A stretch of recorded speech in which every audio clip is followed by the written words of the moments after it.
Hello everybody, thank you for joining me today for another Twilight Zone video in my Twilight Zone ranking series where I rank every episode of the original Twilight Zone from my least favorite to my favorite.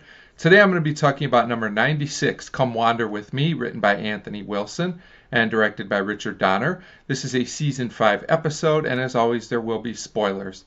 So Come Wander With Me is a very interesting episode. It's definitely one of those episodes that seems to be divided in the Twilight Zone community. I've seen where people say this is one of the worst episodes of the whole show.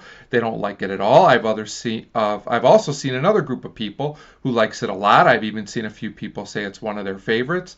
I'm in between, but more on the positive side on this episode, and I'll get into that as I go. So the plot of this one is about a man named Floyd Burney, and he goes on a journey in search of a new song that he basically wants to buy or take, however you want to look at it. And he meets a woman named Mary Rachel, which changes everything. So the thing I think that really works with Come Wander With Me is it's kind of a hypnotic, almost dreamlike episode. The atmosphere is great.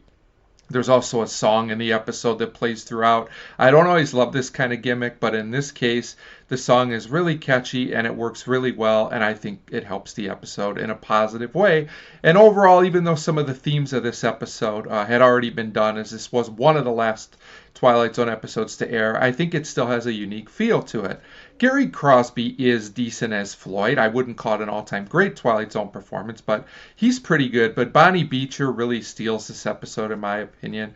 Her performance as Mary Rachel is great. She has a presence that really draws you into the episode. She almost has like a kind of dreamlike quality to her performance as well, which fits perfectly. So basically what happens is a man named Floyd comes to town. He meets an elderly gentleman, says he wants to buy a song. He also doesn't notice that there's a tombstone with his name on it, leading us to already know that we're definitely in the Twilight Zone. Eventually he meets this woman named Mary Rachel. He's drawn to her, who plays a love song, and Floyd wants to buy it, of course, but Mary Rachel says he can't.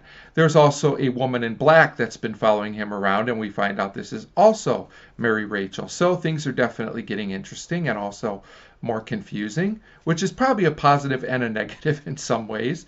So then everything seems to be going okay, but this man named Billy comes by and he gets mad at Floyd, saying he's trying to steal Mary Rachel away, and eventually Floyd kills Billy. So then things get even more strange. All of a sudden the song has a new part to it that explains what happened, meaning that the song is about Floyd.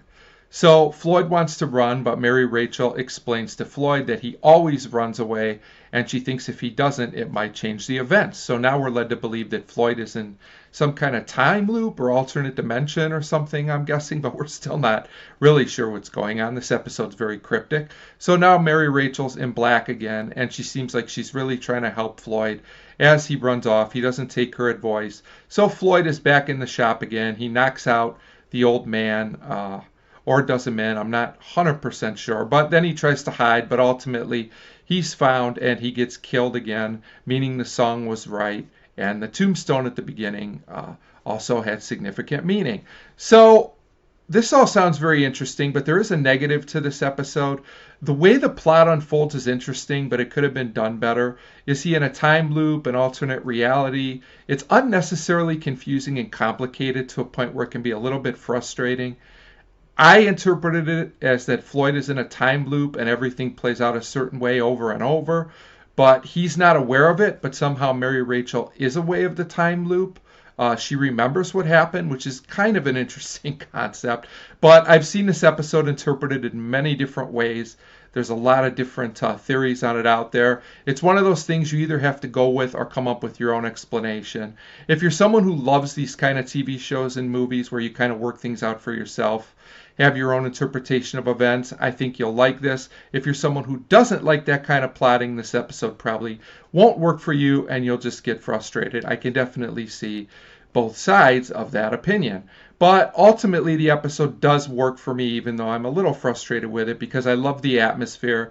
The song is great, and it's just a unique, if flawed, episode, and that's why Come Wander With Me comes in for me at number 96 on the list. As always, feel free to leave me a comment on whether you like Come Wander With Me or not. Thanks for your support, and thanks for watching.